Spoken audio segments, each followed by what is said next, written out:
देश को बचाना भी तो है। अब हर चीज तो नहीं डिस्कस होनी चाहिए, वही डिस्कस होना चाहिए। अब देखिए, अब शहजाद पूनावाला है, डिप्रेशन में है।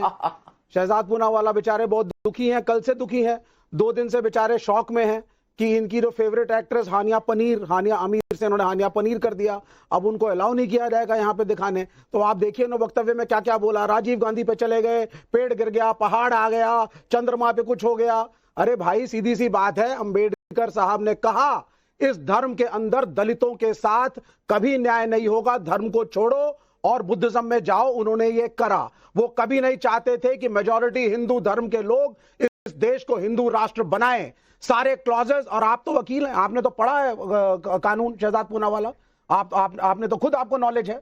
तो राइट टू रिलीजन आप पढ़िए, जितने हमारी राइट्स एंड ड्यूटीज हैं। हो तो वो संविधान पढ़ लेता है। हाँ, लेकिन नहीं विवेक श्रीवास्तव, संविधान पढ़ने के लिए वकील होने की जरूरत नहीं है, हम भी पढ़ लेते हैं। मेरे साथ जो बीजेपी के प्रवक्ता बैठे हैं लर्नेड आदमी है और इनको कानून का भी ज्ञान है। मैं इसीलिए इनको पॉइंट आउट कर रहा हूं कि जो आपके क्लॉजेस थे जो अंबेडकर ने दिए, क्या उसके अंदर सेकुलरिज्म उन क्लॉजेस में रिफ्लेक्ट करता है या नहीं? Speak like an advocate today.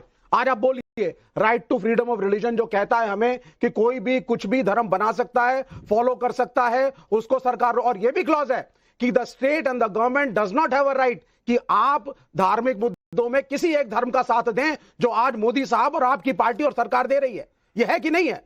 और सोशलिज्म के भी उसमें क्लॉजेस हैं। किसने कहा है कि right to freedom of religion नहीं है? ये आपको कहां लग रहा है कि right to freedom of religion नहीं है, राइट टू स्पीच नहीं है? भाई आप अपना धर्म निभाते हैं, लोग अपना धर्म निभाते हैं। अब तारिक खान भाई अपना धर्म निभाते हैं, ये कहां नहीं हो रहा है?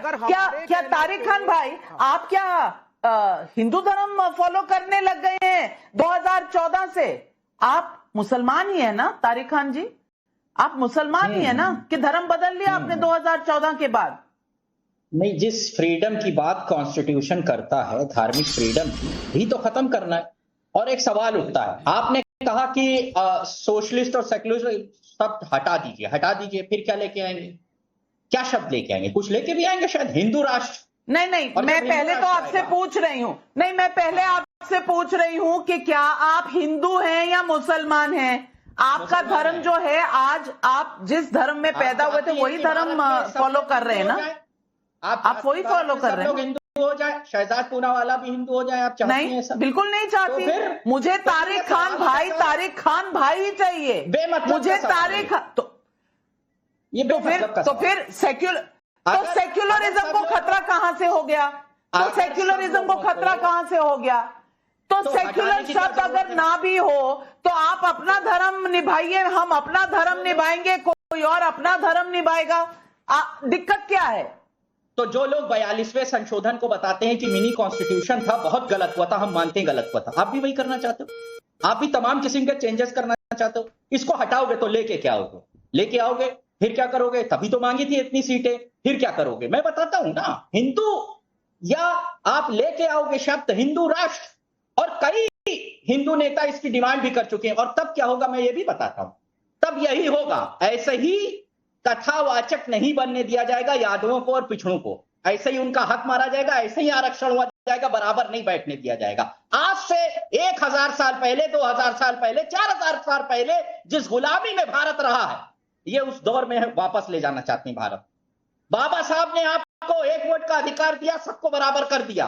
अगर ज्योतिबाई फूले ने 1848 में महिलाओं के लिए पहला स्कूल ना खोला होता और इतनी बड़ी क्रांति ना आई होती, बाबा साहब ने महिलाओं को बराबरी का अधिकार ना दिया होता, तो आज शायद आप यहां ना बैठी हो। तो मैं अफसोस के साथ कहता हूं, उस दौर में शहजाद पूनावाला और दत्ता साहब भोसले हमको वापस ले जाना चाहते हैं। आपको अपने अधिकार के लिए लड़ना पड़ेगा। मैं चेतना आपकी जगाना चाहता हूं, आप अपने आप को जगाइए, मुझे मुसलमान होने के नाते मत जगाइए। पता नहीं कहां की बातें लेकर आ रही हूँ। मैं अपनी योग्यता से यहाँ तक आई हूँ। ना मुझसे आज तक किसी ने धर्म पूछा, ना आज तक मुझसे किसी ने मेरी जात पूछी, ना आज तक मुझसे किसी ने पूछा कि मैं क्या खाती हूँ, मैं क्या पहनती हूँ, किसी ने नहीं पूछा मुझसे। तो आप इस बात को छोड़ दीजिए। योग्यता पर और अपने परिश्रम पर मैं यहाँ तक पहुंची हूँ, लेकिन शहजाद पूनावाला जी, ये सब मिलकर ये जो धर्म अपना निभाते थे वो ही निभा रहे हैं, लेकिन कुछ नहीं बदला तो भी इनका संविधान खतरे में आ जाता है। कुछ बात करो, संविधान खतरे में। देखिए, चारों सम्मानित मेरे साथियों के पॉइंट मैंने लिखे हैं, एक एक करके जवाब देना चाहता हूं। थोड़ा समय दे दीजिए बिना हस्तक्षेप के। पहले तो चेतना जागृत करने की बात जब हमारे समाजवादी पार्टी के दोस्त करते हैं तो पहले आजम खान की चेतना जगाइए भाई। उन्होंने आंबेडकर जी के बारे में जो बोला था उस पर एफआईआर भी हुई कि आंबेडकर जी की मूर्ति मतलब लैंड ग्रैबिंग का प्रतीक, और 8 जिले थे जो फुले जी के नाम पर, आंबेडकर जी के नाम पर, रमाबाई जी के नाम पर, उत्तर प्रदेश के, आनंद जी जानते हैं इस बात को, उनको चेंज करने का महापाप किसने किया? अखिलेश जी की सरकार ने। और आपको पता होगा कि रिजर्वेशन इन प्रमोशन रोकने का महापाप किसने किया? अखिलेश जी की सरकार ने। अब छोड़ देते इस विषय को, आगे बढ़ते हैं। अब मैं इतना खुश होता हूं अश्विनी जी की बातें कभी सुनता हूं, उन्होंने बोला संविधानिक इमरजेंसी है, फिर मैंने तुरंत प्रियंका जी की ओर देखा, अरे भाई मीसा जी की पार्टी को बोल रहे हैं कि इमरजेंसी संविधानिक है। सोचो प्रियंका जी के दिल पे क्या गुजरी होगी, क्या पहाड़ टूटा होगा। अरे प्लीज सर, मैंने आपके बीच में बोला, प्लीज। प्रियंका जी बेटी का नाम मीसा रखती हैं और वहां अश्विनी जी ज्ञान दे रहे हैं कि संविधानिक इमरजेंसी थी। अच्छा, अश्विनी जी का इतिहास का ज्ञान बड़ा गजब का है। अश्विनी जी के हिसाब से हम लोग जो है वो संविधान विरोधी थे, पर इसीलिए हमने दो चुनाव, नेहरू जी ने अंबेडकर जी को हराए, उसमें दत्तोपंत ठेंगड़ी, आनंद जी से पूछ लीजिए, उन्होंने लिखा है इसके बारे में। आरएसएस के कार्यकर्ता उनका प्रचार कर रहे थे और नेहरू जी हरा रहे थे, और जब हार गए तो नेहरू जी पत्र में लिख रहे थे कि ये हिंदू इंपीरियलिस्ट हार गया, अच्छा है मैं बहुत खुश हूं, ये हिंदू कम्युनलिस्ट हार गया मैं बहुत खुश हूं, ये नेहरू जी के कृत्य। चलिए आगे बढ़ते हैं। अब आते हैं विवेक जी पर। विवेक जी देखिए, आप बहुत सम्मानित मेरे मित्र भी है, पर आपने जिस प्रकार से सिख नरसंहार का मजाक उड़ाया, पेड़ पहाड़ पौधे गिर गए, इस प्रकार से आप नहीं बोल सकते, पहली बात। दूसरी बात, मैंने आपको स्पेसिफिक पूछा, नंबूदरी पाद ने बोला था कि मैं संविधान को ऐसे जैसे वो सुसाइड बॉम्बर डिस्ट्रॉय करते ना, मैं डिस्ट्रॉय कर दूंगा अंदर से। आपका क्या विचार है इस पर, बोलिए ना जरा। और सबसे पहले नेहरू जी ने 356 का इस्तेमाल करके दुनिया की पहली चुनी हुई कम्युनिस्ट सरकार, सुन लो बच्चों, इनकी सरकार कम्युनिस्ट चुनी हुई, उसको फेंक दिया निकाल के, और ये यहाँ पर नेहरू वंदना कर रहे हैं। मतलब समझ में नहीं आता कि मीसा जी की पार्टी जो है वो कांग्रेस वंदना कर रही है, ये वो है वो नेहरू जी की वंदना कर रहे हैं। समाजवादी पार्टी जो मुलायम सिंह यादव को जेल में भेजे वो इंदिरा वंदना कर रहे हैं। समझ ही नहीं आ रहा क्या हो रहा है भाई शहजाद मेरे। चमत्कार तो देखिए, 2004 में वही लेफ्ट सरकार खड़ी कर देता है, वही सीपीआई। 1975 के अंदर वही सीपीआई और शिवसेना जिसके साथ आपने पार्टनरशिप करी थी इमरजेंसी में, मिसेस गांधी के साथ खड़े हो गए। चमत्कार देखिए आप, ये चमत्कार नहीं दिख रहे। और वो मुलायम सिंह यादव जो चैंपियन ऑफ सेकुलरिज्म, जिनको हम मानते हैं, उनको प्रधानमंत्री बनाने की लेफ्ट की बहुत इच्छा थी, हम खड़े थे उनके साथ। किसने रोका? हम चैंपियन ऑफ सेकुलरिज्म मानते हैं, और हमने मुलायम सिंह यादव जी के लिए रोका, किसने बताओ, हमने सोनिया जी ने रोका, सोनिया जी ने रोका भाई साहब, सोनिया जी ने रोका, लालू जी और सोनिया जी ने रोका मुलायम जी को। फिर मुलायम सिंह ने समर्थन दिया उन्हीं सोनिया। अरे क्या बात कर रहे हैं भाई, सोनिया जी और लालू जी ने मना कर दिया भाई। किसने दिया? तो आप हमारी दोस्तियों में ना पड़े। इंडिया अलायंस की दोस्ती तो थी, है और रहेगी। आपकी दोस्ती तो आप ही को महीने की इमरजेंसी अपवाद था, वो जरूरी था। अमेरिकन फंडिंग आ रही थी, देश डिस्टेबलाइज हो रहा था। लालू जी फंडिंग ले रहे थे क्या? 95% लालू जी और मुलायम जी ले रहे थे। उस आंदोलन को नीचे से संघ विवेक देश को डिस्टेबलाइज कर रहा था। हमने खेद प्रकट किया मुलायम सिंह के लिए, छोटी सी बात, हमने खेद प्रकट किया विवेक जी, छोटी सी बात, और उनको समर्थन दिया। विवेक जी छोटी सी बात, वन लाइन विवेक जी, वन लाइन जी। आपने बोला फॉरेन इंटरवेंशन, फॉरेन पैसा आ रहा था इमरजेंसी में, क्या लालू जी और मुलायम जी फॉरेन का पैसा लेते थे? देवर यंगस्टर्स। हाँ, वो गलत संगति में आडवाणी जी और अटल जी के पड़े। अटल और आडवाणी जी जैसे गलत संगति में आए, बताइए।